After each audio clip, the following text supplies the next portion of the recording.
So that felt like a very big day for Baker Mayfield. I'll let you, you deserve it after all of the Baker stuff that's been out there. What did you think? This was the Browns team that I expected to see this offseason. This is the quarterback that I expected to see this season. The reality is Baker Mayfield is a better quarterback without OBJ. Kevin Stefanski, their head coach, is a better coach without a star receiver.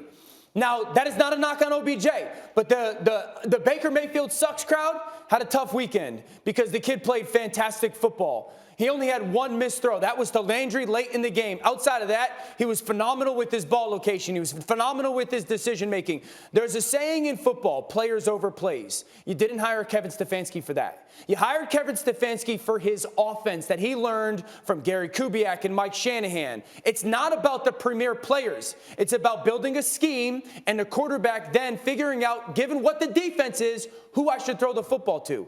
That's the Baker Mayfield that I saw yesterday. That's the Baker Mayfield that can be a reason why the Browns win a Super Bowl.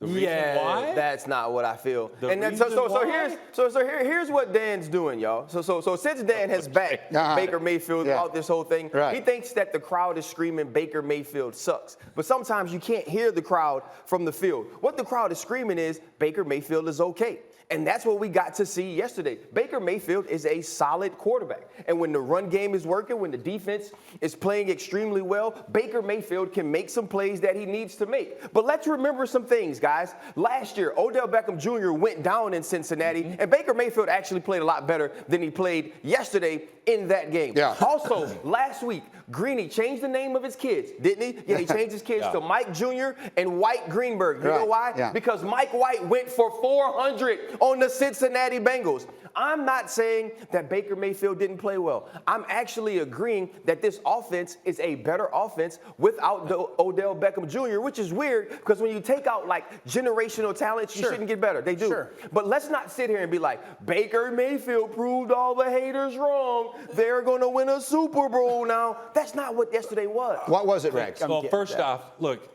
it doesn't surprise me that they played better without Odell. We saw it all last year. Right. Yeah. They did the same thing.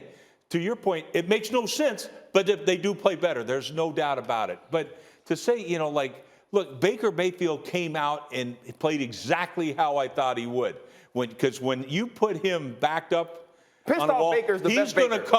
He's going to come out fighting, right? And that's where he's at his best. But to say that they're going to win a Super Bowl because of Baker Mayfield, stop it right now. No, because here's my thing though. We can't kill the young man and kill the young man and kill the young man, and then when he comes out and plays a really good football game, not give him his credit during a week where everyone.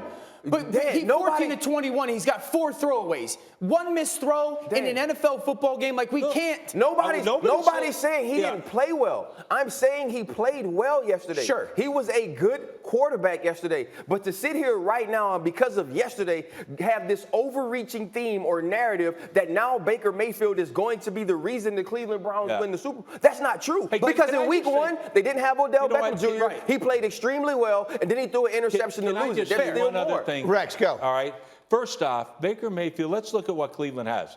The best offensive line in football, the best run-blocking offensive line, and the best pass-blocking thing. Yeah. And by the way, the best running game. You have 2 Pro Bowl running backs. You have 2 really good tight ends. You have the guy that was coach of the year is coaching this offense, and you used to have 2 Pro Bowl receivers. You have 1 now. Okay, so to me, I mean, hell, take anybody except Sam Darnold to play in there at quarterback.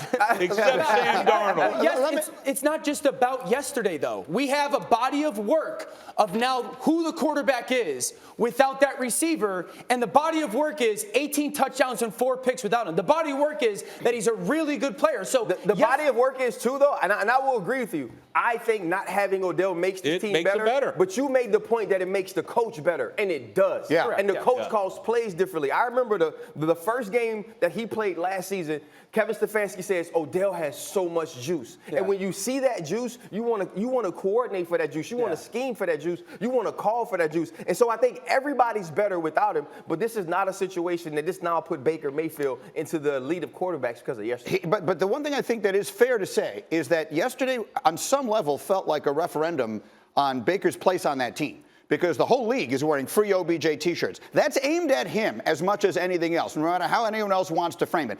The father didn't put up an 11-minute video about the coach. And so for them to rally and play the game they did yesterday says something to me about that. Baker's a leader. Baker's a leader.